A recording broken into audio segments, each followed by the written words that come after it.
China paid billions in aid to local EV makers. China spent billions of dollars to boost the competitiveness of its local electric vehicle industry. According to a new study published last week by Germany's Kiel Institute for the World Economy quoted by Bloomberg. The think tank, which advises the German government, said that China's aid to domestic new energy vehicles amounted to roughly $5.6 billion until 2022, when the direct payments to manufacturers were phased out.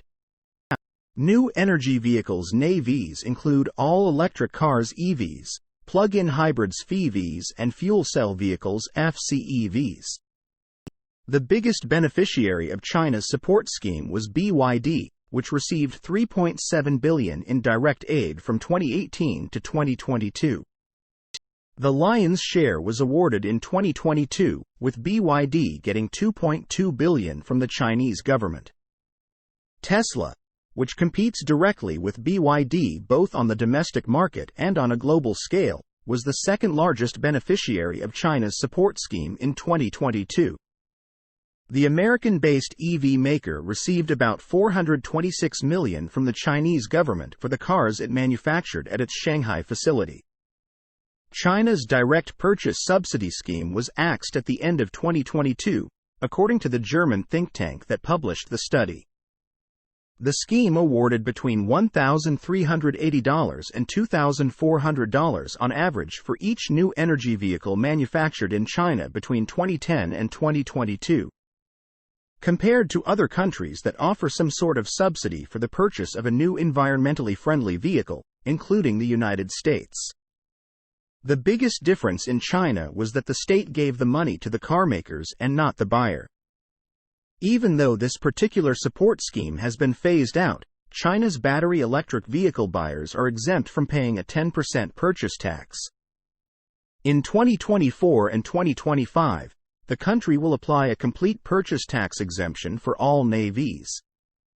Not just EVs, amounting to savings of about $4,200 on average per vehicle, according to the institute. This exemption will be halved in 2026 and 2027. The think added that besides the direct subsidies applied until 2022, China's EV industry also benefited from subsidized pricing on important materials such as steel and batteries, as well as discriminatory government procurement, both of which are hard to measure. The very comprehensive and opaque Chinese subsidy system blurs the difference between domestic subsidies which do not distort trade and subsidies intended to help domestic companies to conquer export markets and thus are trade distortive, Germany's Kiel Institute for the World Economy said.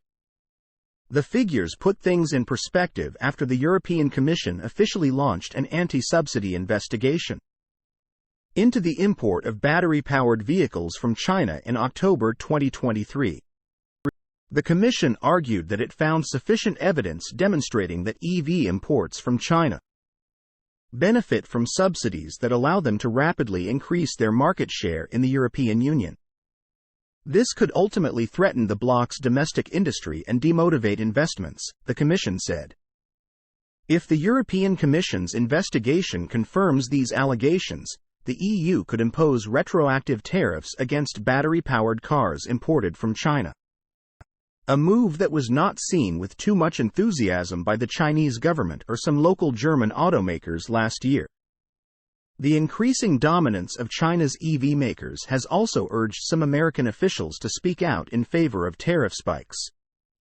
Earlier this year, U.S. Senator Josh Hawley proposed legislation to hike the Chinese vehicle import total tariff to 125% from 27.5% currently.